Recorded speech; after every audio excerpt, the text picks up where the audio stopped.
हे friends, स्वागत है आप सभी का movie stock movie explain channel पे, जिस पर आज मैं रिकैप करने वाली हूँ हेलबॉय द क्रुकेड मैन को। तो चलिए अब आपका टाइम बिल्कुल भी ना वेस्ट करते हुए शुरू करते हैं इस वीडियो को, वो भी स्पॉइलर वार्निंग के साथ। लेकिन उससे पहले मेरी एक छोटी सी रिक्वेस्ट, वीडियो को लाइक, शेयर और चैनल को सब्सक्राइब करने की।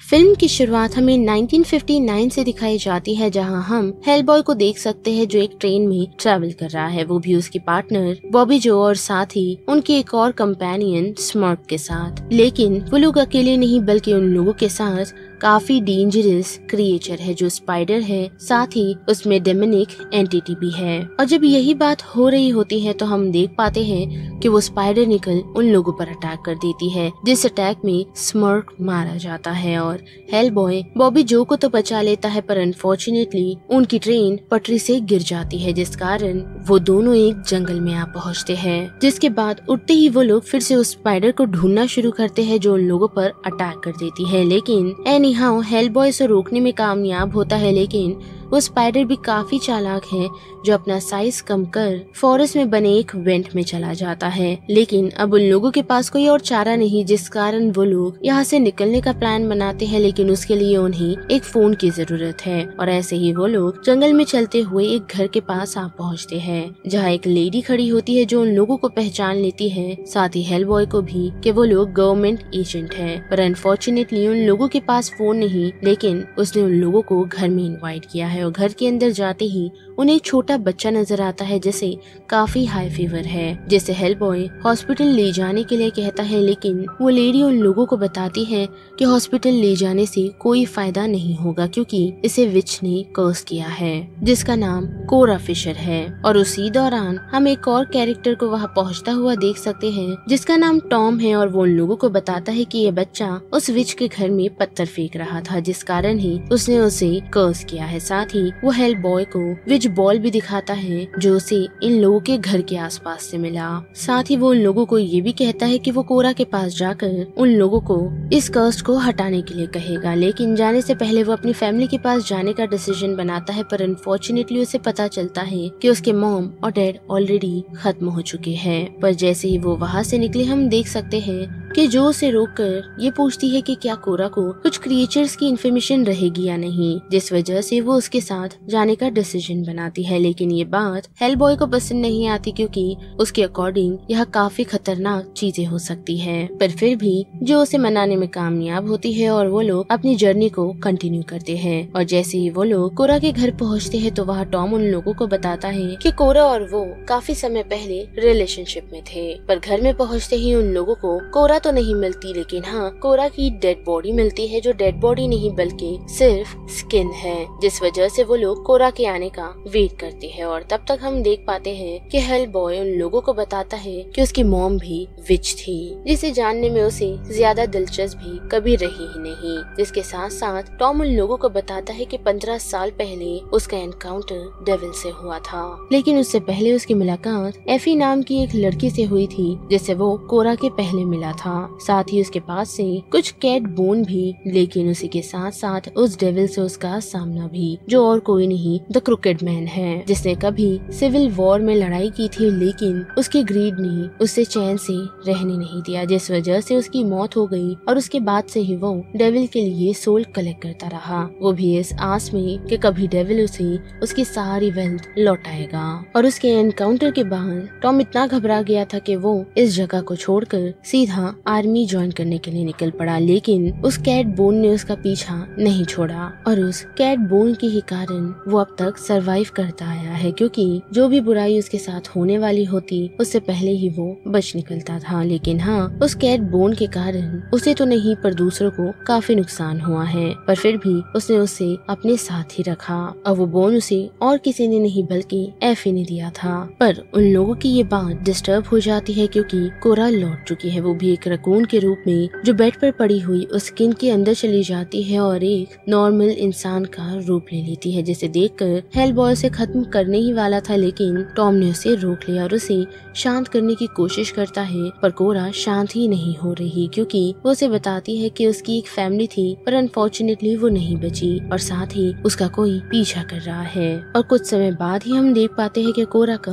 वो विजन गलत नहीं बल्कि कोई उसे फॉलो कर रहा था, जिस वजह से वो उसके घर तक आ पहुंचा है। और बाहर चेक करने पर हेलबॉय को एफी नजर आती है, जिसे देख टॉम हैरान है क्योंकि वो जरा भी एज्ड नहीं हुई है। जिसके साथ साथ वो टॉम को बताती है कि उसने क्रूकेड मैन का वो काम पूरा नहीं किया, जिस वजह से हेलबॉय चढ़ जाता है और वो कहता है कि अगर क्रूकेड मैन को उसकी सोल चाहिए तो उसे पहले उससे गुजरना होगा, यानी कि हेलबॉय से। साथ ही एफी उन लोगों को ये भी बताती है कि जब से टॉम यहाँ से गया है तब से ही उसने उसके फादर को हॉर्स बना लिया है, जिस पर वो राइड कर रही थी। और जैसे ही वो उन्हें छोड़कर वहाँ से निकलती है तो उनके गले से लीस निकालते ही हम देख पाते हैं कि वो टॉम के फादर में बदल जाते हैं और देखते ही देखते उनकी मौत भी हो जाती है, जिससे टॉम पूरी तरह टूट जाता है। और फिर क्या वो लोग रात के वक्त कोरा के ही घर में रेस्ट करते हैं, जहाँ हम देख पाते हैं कि हेलबॉय को एक जली हुई औरत के विजन्स आ रहे हैं। जिसके दूसरे दिन वो लोग क्रूकेड मैन की तलाश और साथ ही टॉम के फादर को बरीड करने के लिए चर्च जाने का डिसाइड करते हैं। लेकिन रास्ते में जाते हुए हम देख पाते हैं कि जो कोरा से पूछती है कि उसे ऐसी क्या इंस्पिरेशन है जिसकी मदद से वो अपने स्पेल्स लिखती है, और कोरा जो कि काफी परेशान है उस बावजूद भी वो उसे बताती है कि काफी साल पहले उसने अपनी सोल को डेविल को बेच दिया। तब से ही उसे क्रूकेड मैन और एफी काफी टॉर्चर करते आए हैं। साथ ही स्पेल लिखने के लिए उसे अपनी काफी बुरी मेमोरीज को याद करना पड़ता है और साथ ही काफी दुखी भी, जो उसे इंस्पायर करते हैं इन स्पेल्स को लिखने के लिए। और ये बात कहकर कोरा जो उसे ये भी पूछती है कि क्या वो विच प्रैक्टिस कर रही है, तो उसे ऐसा नहीं करना चाहिए क्योंकि उसके कॉन्सिक्वेंसेस कभी कभी अच्छे नहीं होते। और जब वो लोग आगे बढ़ ही रहे होते हैं तो नोटिस कर पाते हैं कि कोरा गायब हो चुकी है, जिसे ढूंढने के लिए सब लोग अलग अलग लोकेशन में चले जाते हैं। और हम देख पाते हैं कि हेलबॉय की नजर कोरा पर पड़ती है जो हवा में फ्लोट कर रही है, और साथ ही एक सर्पेंट पर भी जो उसे फ्लोट करवाता हुआ उस पर अटैक कर देता है, जिसे एनी हाउ हेलबॉय खत्म करने में कामयाब तो होता है, लेकिन कोरा उस पर अटैक कर देती है। और जैसे ही वो सर्पेंट को खत्म कर देता है तो वो खुद भी बेहोश हो जाता है, लेकिन उसकी आँख खुलती है जहाँ वो कोरा को देख पाता है और वो दोनों ही एक चर्च में जाते हैं, जहाँ उसे एक लेडी नजर आती है जिसका नाम सैरा है, और वो और कोई नहीं बल्कि हेलबॉय की मदर है, जिसने फुल्ली डेविल को खुद को सर्व कर दिया था, यानी कि सरेंडर कर दिया था, ताकि वो एक बच्चे को जन्म दे सके, जो बच्चा और कोई नहीं हेलबॉय था। जिसके तुरंत ही बाद हेलबॉय की आँख खुल जाती है और हम देख पाते हैं कि टॉम को भी ये रियलाइज हो चुका है कि कोरा मर चुकी है, और तुरंत ही वो वहाँ से गायब हो जाते हैं, जिस वजह से टॉम ये डिसाइड कर देता है कि उसे कुछ भी करना पड़े वो अब करने को तैयार है, क्योंकि उसके कारण उसके अपनों को तकलीफ मिलती जा रही है। जिसके बाद वो लोग फाइनली सेमेट्री आ पहुँचते हैं, जहाँ चर्च में उन लोगों की मुलाकात वेट्स नाम के फादर से होती है, जो देख तो नहीं सकता, लेकिन टॉम की आवाज से ही वो उसे पहचान जाता है, जो उसे पास ही में बैठी एक लेडी ने बताई है, जो और कोई नहीं कोरा की सोल है। पर फिलहाल अब वो यहाँ पर अपने फादर को बरीड करने के लिए पहुँचा है। पर साथ ही साथ हम देख पाते हैं कि वो कोरा से बात करता है, उसे ये कहते हुए कि वो उसे माफ कर दे, क्योंकि ये सारी चीजें उसके कारण ही हो रही है, जिस वजह से अब वो क्रूकेड मैन का सामना करेगा। और टॉम के ऐसे कहने पर हम देख पाते हैं कि चर्च के आसपास विचेस जमा होना शुरू हो चुके हैं। साथ ही वेट्स उन लोगों को बताता है कि अगर क्रूकेड मैन का उन लोगों को सामना करना है तो दिन की रोशनी में करे, ना कि रात के अंधेरे में, क्योंकि उस वक्त वो सोल ज्यादा पावरफुल होती है। और जैसे ही हेलबॉय कहता है कि अभी भी काफी रोशनी बची है, तो उसी वक्त अंधेरा हो जाता है, जिस वजह से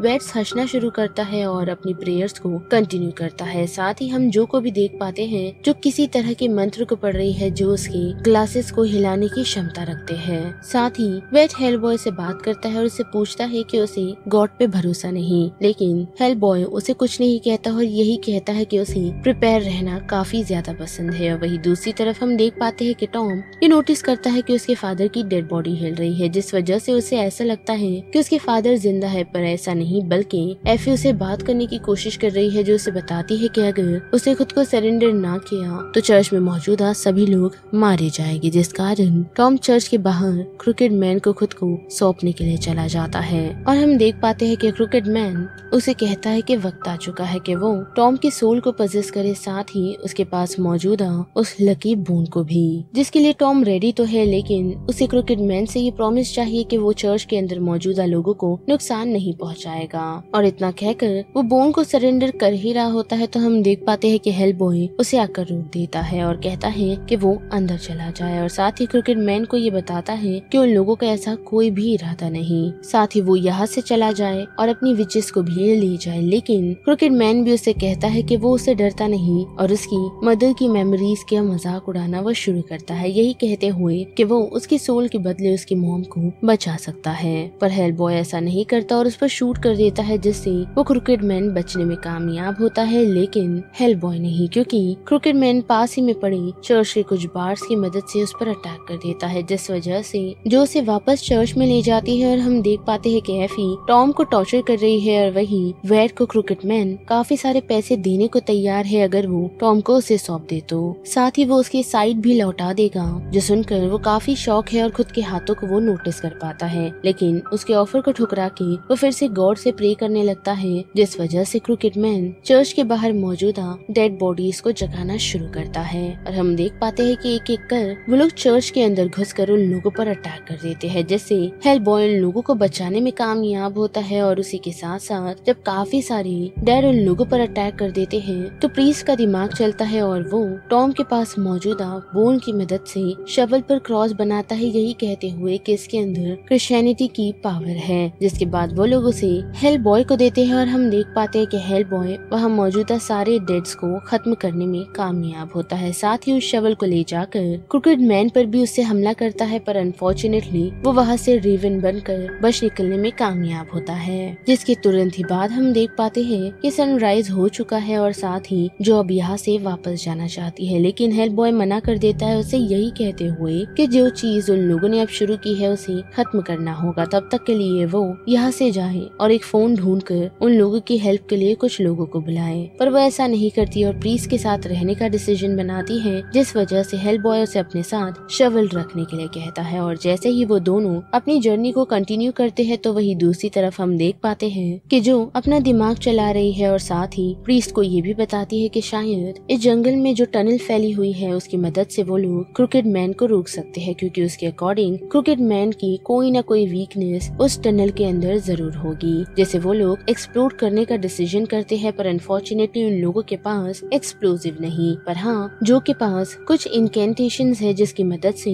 वो उन टनल्स को डिस्ट्रॉय कर सकती है। जिसके साथ साथ प्रीस्ट और शवल को भी वो अपने साथ ले जाती है, वो भी चर्च के अंदर मौजूद है एक टनल के अंदर। पर जैसे ही वो लोग अंदर जाते हैं तो वो शवल फिर से शाइन करने लगता है, जो इंडिकेट कर रहा है कि खतरा उन लोगों के आसपास है। और हम देख पाते हैं कि काफी सारे रेवन उन लोगों पर हमला कर देते हैं, जिससे वॉर्ड्स जो को हटा देता है और वो सारे रेवंस उस पर हमला कर देते हैं, जिस वजह से उसकी मौत हो जाती है। वहीं हम देख पाते हैं कि जो का सामना उसी स्पाइडर से होता है, पर उसे रोकने के लिए वो अपनी बैड मेमोरीज को याद करना शुरू करती है, यानी कि अपने दुख को, जिसे याद कर वो अपनी पावर को इस्तेमाल करने में कामयाब होती है और फाइनली उस स्पाइडर को कैप्चर करने में भी। और वही दूसरी तरफ हम देख पाते हैं कि टॉम और हेलबॉय दोनों ही क्रिकेट मैन के घर आ पहुँचे हैं, जहाँ उन लोगों को काफी अजीब अजीब चीजें मिलती है। लेकिन साथ ही टॉम और हेलबॉय दोनों ही अलग हो जाते हैं, जबकि हेलबॉय को ऐसा लगता है कि टॉम उसके साथ ही है, लेकिन उस पर एफी ने हमला कर दिया है और वो उसे मनाने की कोशिश कर रही है, लेकिन वो उसकी बात नहीं मानता और कैट बोन की मदद से उसे अपने से दूर करने में कामयाब होता है। लेकिन वही हम देख पाते हैं कि हेलबॉय जिसका सामना उसकी मदर से होता है, जिसे वो उस जलती हुई आग से निकालने में कामयाब होता है, जिस वजह से उसकी मॉम उसे बताती है कि वो उसे कितना प्यार करती है। लेकिन हेलबॉय उसे कहता है कि उसे जरा भी फर्क नहीं पड़ता, क्योंकि वो उसकी मॉम क्या खुद से भी काफी ज्यादा नफरत करता है। और इतना कहकर वो उन्हें शूट करने मारने की कोशिश कर ही रहा होता है तो वो खुद का कॉन्शियस गेन करने में कामयाब होता है, क्योंकि क्रिकेट मैन ने उसे ट्रिक किया था और ऑलमोस्ट हेलबॉय खुद ही को शूट करने वाला था। जो सेम चीज वो टॉम को बताता है और फिर से वो लोग क्रिकेट मैन की तलाश में लग जाते हैं, जो हेलबॉय को मिल तो जाता है जिसे वो शूट करने की कोशिश करता है पर उसमें कामयाब नहीं होता, क्योंकि क्रिकेट मैन उसकी हर एक गोलियों के वार से बचने में कामयाब होता है, साथ ही वो उस पर अटैक कर देता है। साथ ही टॉम जब उस सिचुएशन से निकलने की कोशिश कर रहा होता है तो उसकी लैंटर्न बुझ जाती है, लेकिन लाइट की मदद से वो उस सिचुएशन से निकलने में कामयाब होता है और नोटिस कर पाता है कि हेलबॉय को कोई इनविजिबल एंटिटी हार्म करने की कोशिश कर रही है, जिस मौके का फायदा उठाकर क्रिकेट मैन उस पर हमला कर देता है। लेकिन हेलबॉय भी काफी चालाक है, जो उसके मुंह के अंदर विचेस बॉल को डाल देता है, जिस कारण क्रिकेट मैन की पावर कम हो जाती है, जिस वजह से हेलबॉय उस पर और हमला करता है और सीढ़ियों से गिरते ही सारी पेनीज उसके जेब से निकलना शुरू हो जाती है, जो भी उसने लोगों की सोल को डेविल को सौंपने के बाद पाया था। और जैसे ही हेलबॉय उसके हेड पर शूट करता है तो हम देख पाते हैं कि काफी सारी पेनीज उसकी बॉडी से निकलती है और हेलबॉय टॉम को ये समझाता है कि क्रिकेट मैन उसकी बोन के पीछे नहीं बल्कि टॉम के पीछे पड़ा था, क्योंकि एक्चुअल पावर उस बोन में नहीं बल्कि खुद टॉम के अंदर है। जिसके साथ साथ उन लोगों को बाहर से आवाजें आनी शुरू होती है, जिसे फॉलो करते हुए उन लोगों की मुलाकात एफी से होती है, जिसका ध्यान रखने की जिम्मेदारी टॉम अब खुद लेता है, क्योंकि उसका मास्टर अब नहीं रहा। जैसे ही वो लोग चर्च के पास पहुंचते हैं तो अंदर उन लोगों को जो बेहोश मिलती है, जिसके पास हेलबॉय जैसे ही पहुंचता है तो जो उसे बताती है कि उसने उस स्पाइडर को पकड़ लिया है, जिसमें वैट्स ने भी उसका साथ दिया, पर उस कारण उनकी मौत भी हो गई। जिसके बाद क्या वो दोनों वापस अपनी जर्नी को कंटिन्यू करते हैं, जहां जो पहुंचकर इन सारी चीजों को नोट करने के लिए काफी उत्साहित है। साथ ही रास्ते में जाते हुए उन लोगों को फोन भी मिल जाता है, जिस कारण उन लोगों की एजेंसी उन्हें वहां से पिक कर लेती है। और यहाँ पर हेलबॉय क्रिकेट मैन का ये पूरा रिकैप खत्म होता है, जिस बारे में अब आप सभी की क्या राय बनती है उसे लेकर आप मुझे कमेंट सेक्शन में बता सकते हो। साथ ही वीडियो पसंद आई तो वीडियो को लाइक, शेयर और चैनल को सब्सक्राइब करना मत भूलिएगा। बाकी मैं मिलूंगी आपसे फिर किसी मूवीज या सीरीज के रिकैप के साथ। तब तक के लिए आप movie stock movie explain channel के बाकी वीडियोस को एंजॉय कीजिए। Till then bye.